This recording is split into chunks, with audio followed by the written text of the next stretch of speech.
அனைத்து கட்சி கூட்டத்தை நாம் கூட்டணும். பாஜக நீங்களாக, ஒரு உதிரி கட்சிகள் நீங்களாக, மற்ற கட்சிகள் எல்லாம் வருகை தந்து நம்முடைய கருத்துக்களுக்கு வலு சேர்த்தாங்க. இது தமிழ்நாட்டுடைய பிரச்சனை மட்டுமல்ல, தென் மாநிலங்களின் பிரச்சனை என்ற காரணத்தால் இன்னும் சில மாநிலங்களும் இதனால் பாதிக்கப்படும். ஆகவே எல்லோரையும் ஒன்று சேர்க்கிற முயற்சிகளை இறங்கி இருக்கிறோம். தென் மாநிலங்களை எதிர்பார்த்த வெற்றியை பெற முடியாத பாஜக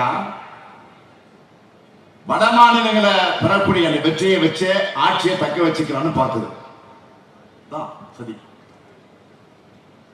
தங்களுக்கு செல்வாக்கான மாநிலங்களுடைய எம்பிக்கள் எண்ணிக்கை அதிகரிச்சுக்கிட்டு தங்களை வளர்த்துக்க பார்க்கிறாங்க.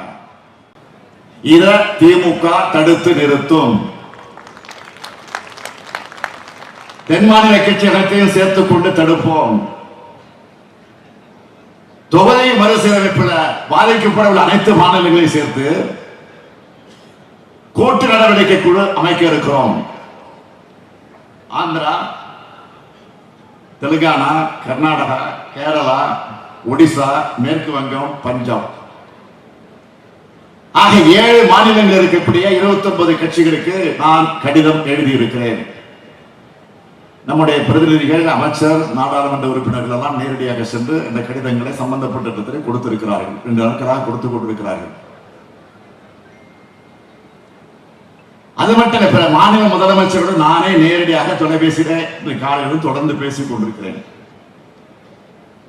ஒவ்வொரு மாநிலத்திற்கும் ஒரு அமைச்சர், ஒரு எம்பி அடங்கிய குழு சென்று இந்த கருத்தை எடுத்து சொல்றாங்க. உங்களுக்கு நேரடியாக போய் சொல்லிட்டு இருக்காங்க.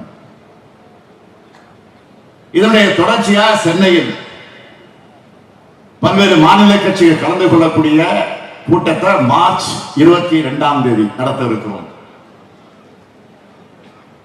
இந்திய நாட்டுடைய கூட்டாட்சி அமைப்புக்கும் ஜனநாயக குழுக்களுக்கும் அச்சுறுத்தலை ஏற்படுத்துறதா தொகுதி மறுசீரமைப்பு இருக்கு. 39 எம்பிக்கள் எழுப்புற கொள்ளையே ஒன்றிய அரசு ஏற்க மறுக்கிற நிலையில இந்த எண்ணிக்கை இன்னும் குறைஞ்சாலோ குறைக்கப்பட்டாலோ அது தமிழ்நாட்டுக்கு இழைக்கப்படுகிற அழிக்க முடியாத அநீதி ஆகிவிடும். பல்வேறு மாநில கட்சிகளும் இணைந்து எடுக்கிற முடிவின்படி அடுத்த கட்ட நடவடிக்கைகளை நாம் எடுப்போம். நிதி தரமாட்டோம், அதிகாரத்தை பறிப்போம்.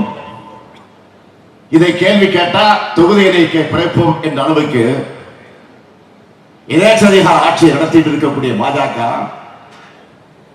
உறுதியோடு சொல்றேன், பாஜகவுடைய இந்த பாசிச நடவடிக்கைகளுக்கு நாம் எந்த காரணத்தை கொண்டும் உயிரே போனாலும் அடிபணிய மாட்டோம்.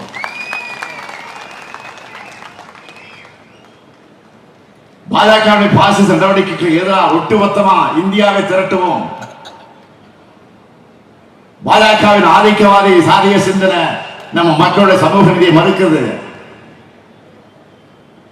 பாஜகவின் சர்வாதிகார சிந்தனை நம்மளை போன்ற மாநிலங்களோட சுயாட்சி தன்மையை நொறுக்குது. பாஜகவுடைய மதவாத சிந்தனை இந்த நாட்டின் மதச்சார்பற்ற தன்மையை சிதைக்குது.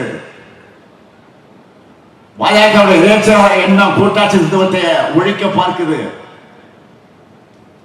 இத இப்ப தடுக்கலன்னா பிறகு எப்பவுமே தடுக்க முடியாது.